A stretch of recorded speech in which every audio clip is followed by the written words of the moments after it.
మిమ్మల్ని గౌరవించే వ్యక్తుల్ని మీ జీవితంలో ఎంచుకోండి. ఎందుకంటే ప్రేమ కన్నా కూడా గౌరవం చాలా ముఖ్యమైనది. ఇక గౌరవం ఇచ్చే చోటే మీకు ప్రేమ కూడా దొరుకుతుంది. మనం ఇంట్లో నుండి వెళ్తే కానీ అర్థం కాదు అమ్మా నాన్న చూపించే ప్రేమ. మన శత్రువుల ఇంటికి వెళ్ళి మంచినీళ్ళు తాగినా తప్పు లేదు. కానీ ఎవరైతే మనల్ని చులకనగా చూస్తున్నారో, అది మన బంధువులైనా సరే, వారి ఇంట్లో పంచభక్ష పరమాన్నాలు పెట్టినా కూడా ముట్టుకోకూడదు. గుర్తుంచుకోండి. అందరి దగ్గర మన మంచితనాన్ని నిరూపించుకోవలసిన పని ఏమాత్రం లేదు. కేవలం మన అంతరాత్మకు సమాధానం చెప్పుకుంటే చాలు. గుర్తుంచుకోండి, పరిగెత్తాల్సిన వయసులో పడుకుంటే పడుకునే వయసులో పరిగెత్తాల్సి వస్తుంది. అర్థమైందనుకుంటా. ఇప్పటికీ మించిపోయింది ఏమీ లేదు. మొదలుపెట్టు. కొన్ని రోజులు శ్రమించు. మీరు అనుకున్న విజయం తప్పకుండా సాధిస్తారు. ముందడుగు వేయండి. మీకు అంతా మంచే జరుగుతుంది. శత్రువులు ఎక్కడో ఉండరు. గతంలో మనం సహాయం పొందిన వారే మనకు భవిష్యత్తులో శత్రువులుగా తయారవుతూ ఉంటారు. కాదంటారా? ఏమీ తెలియని వయసు ఎంతో తేలికగా ఉంటుంది. అన్నీ తెలిసొచ్చాకే జీవితం బరువెక్కుతుంది. అవునా? సంతోషంగా బ్రతకడం అంటే ఉదయం ఇష్టంతో నిద్ర లేవటం, రాత్రి ప్రశాంతంగా నిద్రపోవటం. మనుషులను గెలవాలి అంటే అది కేవలం డబ్బు వల్లే. అదే మనిషి యొక్క మనసును గెలవాలి అంటే ప్రేమ, గౌరవం రెండూ కావాలి.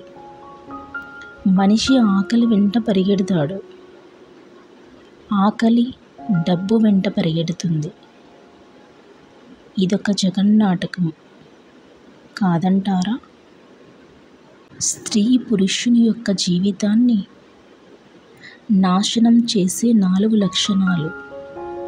మొదటిది, పురుషుడు స్త్రీ యొక్క అందానికి బానిస అవటం. స్త్రీ యొక్క అందమే మగవాడి యొక్క ప్రథమ శత్రువు. మగవాడి జీవితాన్ని నాశనం చేస్తుంది. రెండవది, స్త్రీ తన మాటే నెగ్గాలి అని మాటిమాటికి ఏడ్చి భర్తను ఒప్పించే స్త్రీల వల్ల పురుషులు ఎంతగానో నాశనం అవుతాడు. తన ఉనికిని తాను కోల్పోతాడు. స్త్రీకి ఉండే ఆ లక్షణం మగవాడిని ఎంతో కృంగదీస్తుంది. మూడవది, నోరు గట్టిగా చేసుకొని ప్రతిదానికి భర్తను నిందించే స్త్రీ ఎటువంటి మగవాని జీవితాన్ని కూడా నాశనం చేస్తుంది. ఇక నాలుగవది, పరాయి పురుషులతో అక్రమ సంబంధాన్ని పెట్టుకొని భర్తకు ప్రత్యక్షంగా నరకాన్ని చూపిస్తూ భర్త జీవితాన్ని నాశనం చేస్తుంది. జాగ్రత్తగా ఉండండి. గుర్తుంచుకోండి, మీ తెలివి అనేది అవతల వాడిని ఆకట్టుకోవాలి కానీ చిరాకు పెట్టకూడదు. అర్థమైందనుకుంటా. కాలం గడిచిపోతుంది అని బాధపడుతూ కూర్చోకు. ఉన్న సమయం తక్కువే కానీ విజయం ఇచ్చే సంతృప్తి ఎంతో ఎక్కువ. లేచి ధైర్యంగా ముందుకు వెళ్ళండి. గట్టి సంకల్పంతో అనుకుంటే జరగదంటూ ఏదీ లేదు. గుర్తుంచుకోండి, ఇతరుల చిన్న చూపు చూస్తున్నారని మనకు నచ్చిన పని చేయటం ఆపేస్తామా? పని చిన్నదైనా పెద్దదైనా ఏదో ఒకరోజు అదే మన విలువను పెంచుతుంది. దాని విజయమే అందరి నోరు మూయిస్తుంది. దేనికి కూడా సిగ్గుపడకండి. గుర్తుంచుకోండి, ఒంటరిగా పోరాడే వాడికి ఓర్పు, ఇంకా బాధ్యతగా పోరాడే వాడికి బలాన్ని ఇస్తాడు ఆ భగవంతుడు. ధైర్యంగా ఉండండి. గెలిచే సత్తా లేదా సాధించే సత్తా లేనివాడు మాత్రమే గెలిచిన వాడిని తక్కువ చేసి చూస్తాడు. గుర్తుంచుకోండి, ఎవరైతే అర్థం చేసుకోలేరో వారితో వాదన, అలాగే మనసులో లోపాలను వెతికే వారి దగ్గర వివరణ, నిన్నుగా నమ్మే వారి దగ్గర నిరూపణ అనవసరం. కాదంటారా? మనసు అలాగే మేఘం రెండూ ఒక్కటే. మేఘం తనలోని బరువును మోయలేక వర్షంగా కురిపిస్తుంది.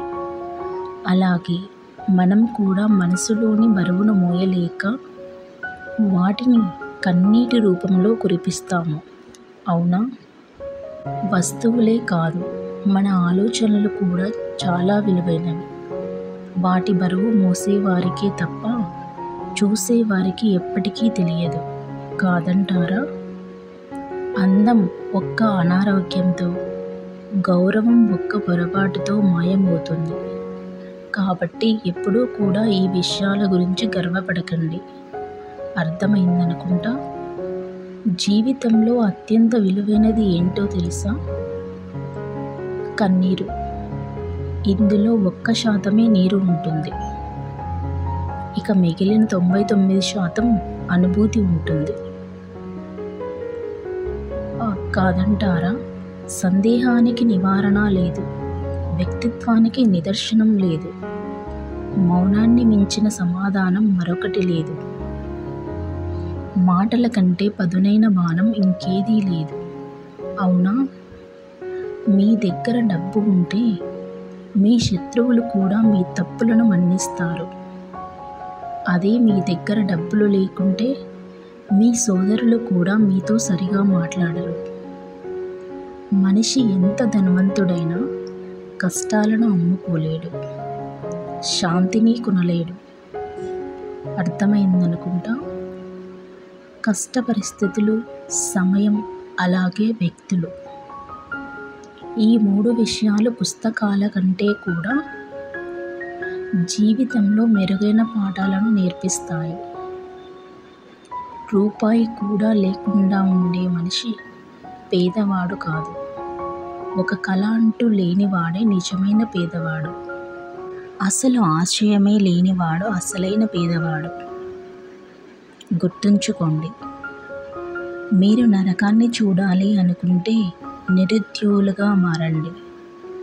నరకం ఎక్కడి నుండో కాదు, మన ఇంటి నుండే ప్రారంభమవుతుంది. జాగ్రత్తగా ఉండండి.